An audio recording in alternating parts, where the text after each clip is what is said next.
after the first 8,000 meter expedition I went on, so I suppose for context for people listening, there are 14 mountains on the planet above 8,000 meters, most of which are in Nepal, a few in Pakistan, and in Tibet. I'd done Manaslu, which is the eighth highest mountain in the world, and I felt really strong. I was like, I don't know whether it's the cycling background, maybe it's the sort of the Welsh background, but for some reason I feel like really strong up here, where, you know, genetically you and I should not be good up there. You know, we are sea level dwellers.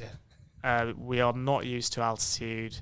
Our fingers aren't good enough in the cold, all that kind of stuff.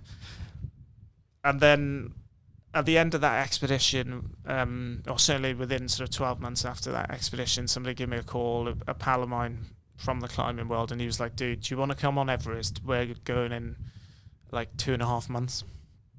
And I was like, shit. How do I, one, pay for this, and two, get time off work and go? My boss at the time was like super supportive, and he was like, look, you can have the time off. The army allows stuff like that, which is insane. And I emptied all of my savings.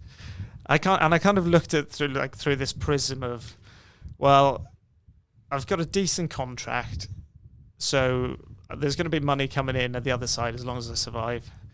And if I don't survive, maybe I'll be on some kind of compensation scheme. But I'd been saving the money for a deposit on a house, and I was really like emotively tied to sort of deciding whether to spend it or not. And it kind of dawned on me at one point. I was like, you know, no one's ever said to, like, or maybe they would in 2025, but no one's ever said to their mum and dad, like, Mum, how old are you when you paid off your mortgage?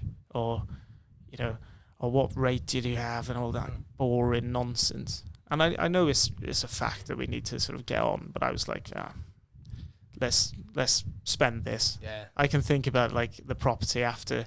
So I headed off in 2019, and we did it on an absolute shoestring. And most of the expedition was like a total disaster. We climbed too soon in the season. We did too many rotations on the mountain, and we can kind of get into the bones of Everest in a bit. But then we stood on top on the 23rd of May 2019, and from that point on, your entire life changes. Your perspective on the world